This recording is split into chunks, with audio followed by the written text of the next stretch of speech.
दोस्तों नमस्कार। हरियाणा में विधानसभा चुनाव का प्रचार जो है वो पूरी तरह से समाप्त हो चुका है। शाम 6 बजते ही चुनाव प्रचार का शोर पूरे राज्य में थम गया है। जगह जगह रैलियां, जनसभाएं, जुलूस, सभी चीजों पर रोक लग गई है।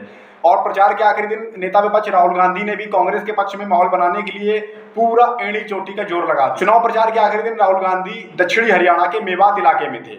नूंह जिले और महेंद्रगढ़ में उन्होंने जनसभाओं को संबोधित किया और भाजपा पर जमकर निशाने साधे। क्योंकि नूंह में आप जानते हैं कि कुछ समय पहले सांप्रदायिक हिंसा हुई थी और उसके बाद से भाजपा जो है ध्रुवीकरण के मुद्दे पर यहाँ फायदा उठाने की कोशिश में थी।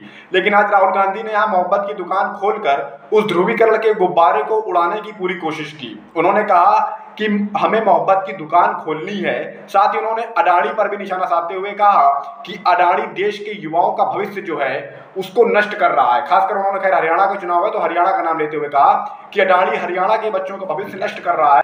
और इसके अलावा बेरोजगारी, अग्निवीर, किसानों के एमएसपी जैसे कई मुद्दों को लेकर राहुल गांधी चुनाव प्रचार के आखिरी दिन भी भारतीय जनता पार्टी पर जमकर हमलावर रहे। वहीं दूसरी ओर प्रचार के आखिरी दिन भी भाजपा के हाईकमान के नेता जो हैं चुनावी मैदान से दूर नजर आए, प्रचार में नजर नहीं आए वो।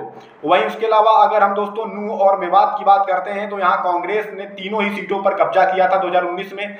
और ऐसे में एक बार फिर से यहाँ कांग्रेस की वापसी के आसार ज्यादा हैं, क्योंकि यहाँ मुस्लिम और अहीर आबादी ज्यादा है। और आज उसी जनसभा में जो मंगेश यादव का जो एनकाउंटर का जो मसला था ये भी उठाया वहां योगेंद्र यादव ने, जो कि एक बड़े नेता हैं। तो ऐसे तमाम मुद्दों पर, और यहाँ देखिए जो दलित आबादी है उसको देखिए साधते हुए यहाँ देखिए अशोक तंवर ये भी कांग्रेस में शामिल हो गए हैं। तो ऐसे में मुस्लिम आबादी, दलित आबादी और यादव आबादी जो है इसका पूरी तरह से कांग्रेस की ओर झुकाव नजर आ रहा है। क्या कुछ होगा 8 अक्टूबर को पता चलेगा, लेकिन बिल्कुल दिख रहा है कि चुनाव प्रचार के आखिरी दिन जो है कांग्रेस ने पूरी तरह से माहौल अपने पक्ष में करने की कोशिश कर ली है और अब प्रचार का शोर पूरी तरह थम चुका है।